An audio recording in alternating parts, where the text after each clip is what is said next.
What a fantastic morning it is. I have my iced coffee right here. I have some Portal 2 cup coasters. And I got a bunch of Shenmue games.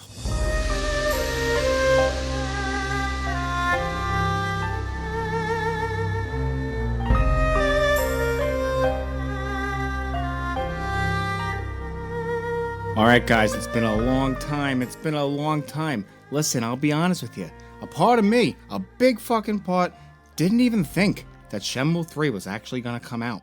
We had Shenmue 1 in 1990, I don't even know.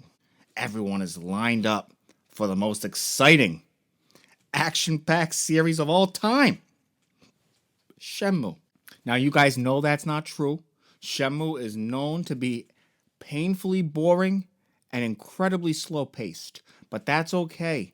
That's not what we're here to talk about today. We're here to talk about the fantastic variations of retail packagings of the Shenmue series, stemming all the way back from the original Shenmue 1 in 1999 to the newly released Shenmue 3 in 2019. Holy shit! We got Shenmue 1, 1999. Man, I can't wait for part 2. 2001 is here. Shenmue 2. Those 2 years were killing me. I can finally play Shenmue 2. What a cliffhanger ending. I can't wait till the third one.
Is anyone there? I guess nobody's home. Excuse me. What is it? Have you seen Mr. Yuan? Excuse me. Hey there, lad. How about a game?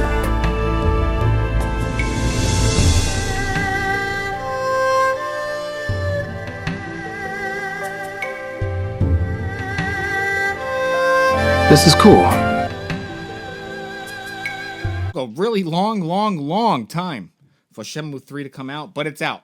Needless to say, people are really just shaking in the pantaloons, jumping with joy and excitement that they can finally finish the saga about okay, I got a good noggin. I just got a brainstorm here, and then all the Shenmue story will come right back to me.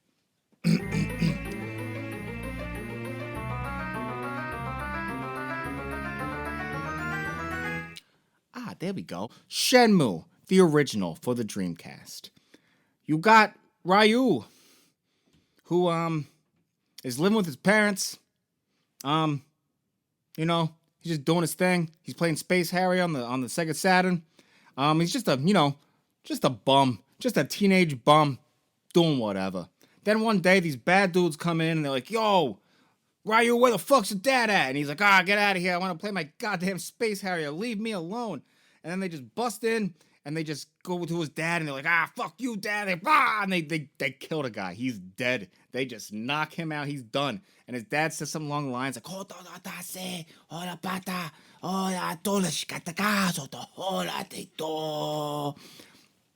and then, after that, Ryu's like, "Oh my god, I gotta find this motherfucker. I gotta go after him. I'm gonna beat his fucking ass. I'm gonna kill him." What better way to do that than, wander around your neighborhood for hours? You wander around your neighborhood for a while. You talk to some old lady, and she's like, "Oh, I don't know, how's the weather today? Then there's some little girl. She's like, oh my God, Ryu, my cat's missing. You're just looking for your goddamn cat for fucking ever. And then you're like, oh, hey, what's going on? There's an arcade here. Let me check out the arcade, right? And then you go in the arcade, you just fuck around a little bit. You use the little machines. You get a little toy. What the fuck else happens? You get a little hungry. And then you want a hot dog. So you talk to Tom at the hot dog stand. He starts dancing around for you. He's like, whoa, hot dogs. Hey, Ryu, get your hot dogs. A little weird, little racist. After that, after the time finally comes and Ryu's like, God damn, what am I doing? Oh yeah, my dad got murdered. And I gotta avenge his death. I gotta find Lon D. That's the bad guy. Lon D.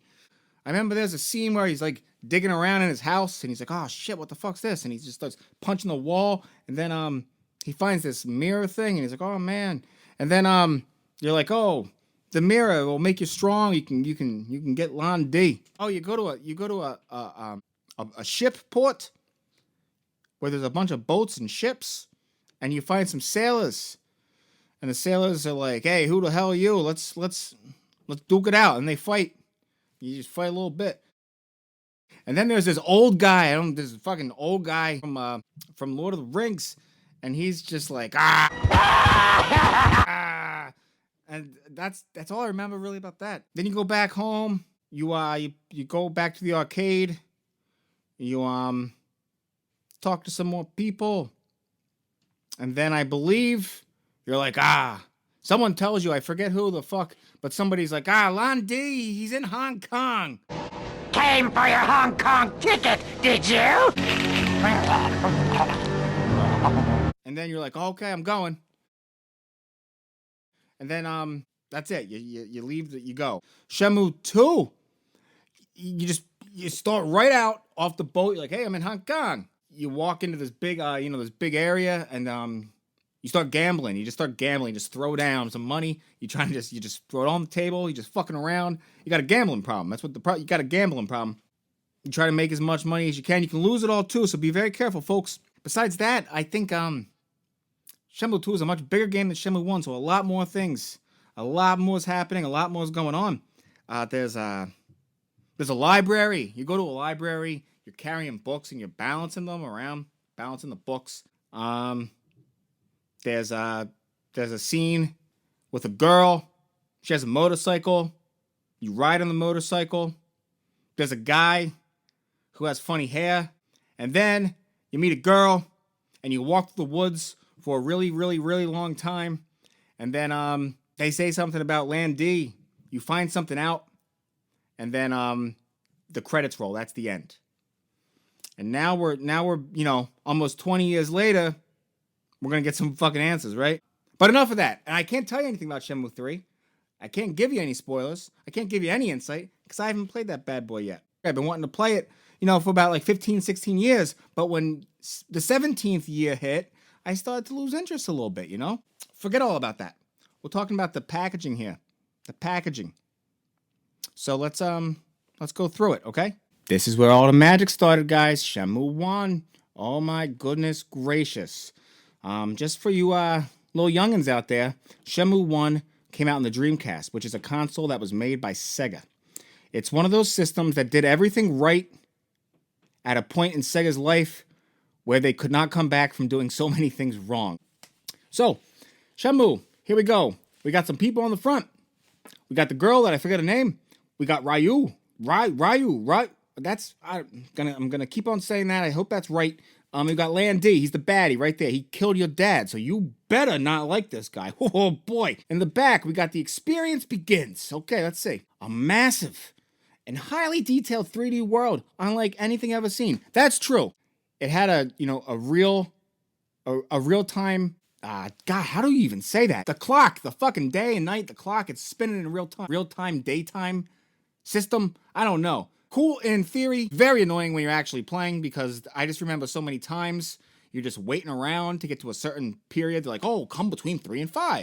And you're like, fuck, it's 7 o'clock at night. The arcade closes down. The sailors are gone. The black cat's gone. Tom at the hot dog stand, he's done for the day. It's boring.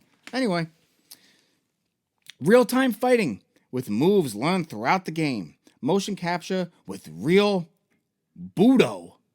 Budo experts. Is that a real word? I don't know what that is. But the fighting's pretty cool. The game is by AM2. AM2 makes Virtua Fighter, which is the best 3D fighting game series of all time. If you disagree with me, you don't know what you're talking about.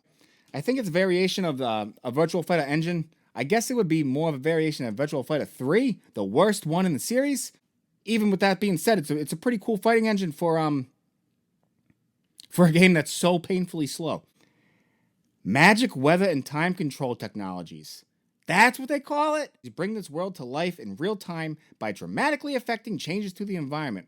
Yeah, there's a clock that's happening in real time, and it's cool, but it's also very uncool. Very boring. You have to stand around even more. It makes Shenmue even more boring than it actually is, which is a hard thing to do. There's a bunch of discs, and then we got this thing, the Passport. I don't remember what this is. It probably has some extra things in there that are not very good. It might have to do with the networking stuff, the internet capabilities of Dreamcast that was so bad. You had to like do some serious hacking to configure this shit to just play a goddamn game. You got a book right here. The book's in color. Look at that. So yeah, that's really it. All right, so we got Shenmue 2. For all you Americans out there, you're probably like, oh, Pauly, what's up with that weird, funny-looking, but very intriguing case? Well, let me tell you, Shenmue 2 never came out in America for the Dreamcast. It was supposed to. It was 100% finished. There was ads in video game magazines. There was billboards. I think this is the noggin check, Pauly Sarantino noggin check. December 1st, 2001. It was supposed to come out. Am I right? Oh man, if I'm right, that would be fantastic. Anyway, Sega already knew that they were fucked. They knew that the Dreamcast was not gonna do well. They were gonna have to pull the plug very soon. There was no reason to even release it in America because they knew it was not gonna sell well, so fuck it. So if you were a big fan of Shenmue and you lived in the States, you had to do something like this. You had to get it in a different different region. I picked PAL because I do not speak Japanese. The case is pretty good. It's fat. It's a fat motherfucker, huh? Dinky little paper. Games. 2 discs in each of the dealies. This one, I don't have any games in it because these little jewel cases look nice. But the fucker just snapped into pieces like the first week I had it. So I have it safely kept in another little jewelry, a little packaging, But it's weird. I'll show you. So they put 2 gigantic, thick-ass fucking instruction manuals in both the things. You got one there. You got one there. I don't know if this is to cover all the languages, but either way, seems like a waste of paper, right? Look at all that shit. Anyway, 4 discs for 1 game, 2 separate cases put into one shitty cardboard case. Very strange design. I don't really understand why they did that, but it's cool because it's a little different looking. I can never fix this because it's such a weird exclusive style that I can't fucking find any replacements. So what the hell? Shenmue 2. There you go. Don't worry though, guys. Sega did a great job. They fulfilled the needs of all the Shenmue 2 fans that wanted to play it on the Dreamcast in America, but they couldn't. Even though they could, they just had to get the European one. They released it on the Xbox. Boom, Shenmue 2. And if you've noticed a trend or a theme, the artwork and the art style is very similar all the way through. Actually, I think the one on the Xbox has a little bit more of an edge to it. Ryu looks a little bit more like a badass, like he can fuck some bitches up, And it's pretty good. The only problem I have is this guy down here. Look at that fat fuck right there. God, he's stupid looking, right?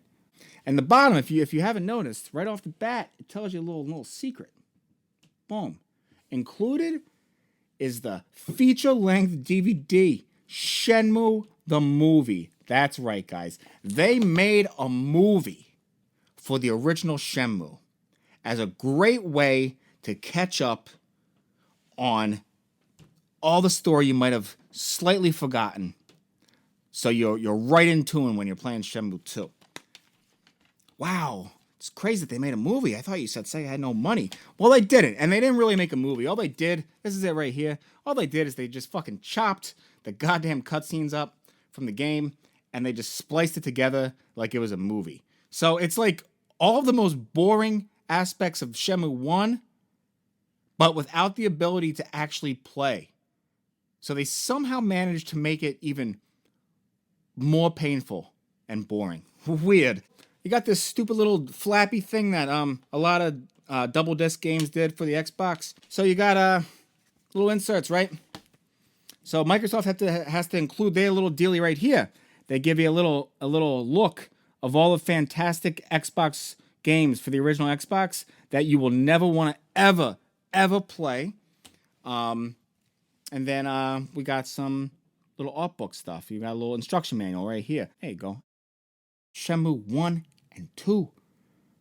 Two fantastic classics on one Blu-ray disc, right? Okay. So here we go. There's the back right there. Japanese or English voiceover. That's good, because the English voiceover I remember being pretty bad. And I'm sure the Japanese one was also pretty bad. But since I can't understand Japanese, it's more tolerable, because I don't know what the fuck they're saying. The world feels alive. Talk to anyone. Scour the world for clues. Distract yourself with the arcade games. Duck racing, and more. God. Sega's most requested re-release of all time.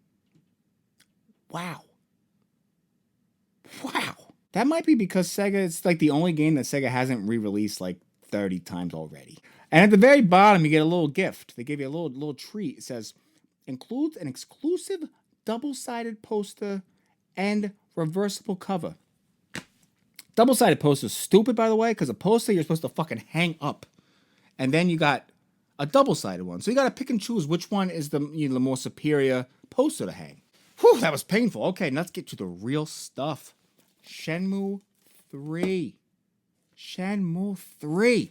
What I like about it is that they keep everything very, very consistent.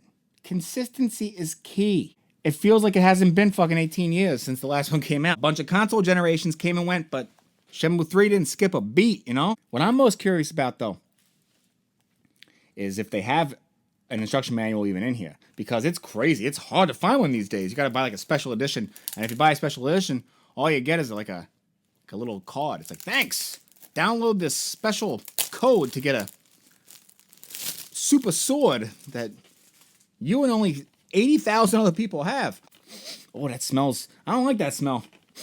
I don't like that smell one bit. That smells toxic. I'm probably gonna have to take some Advil when I'm done this video.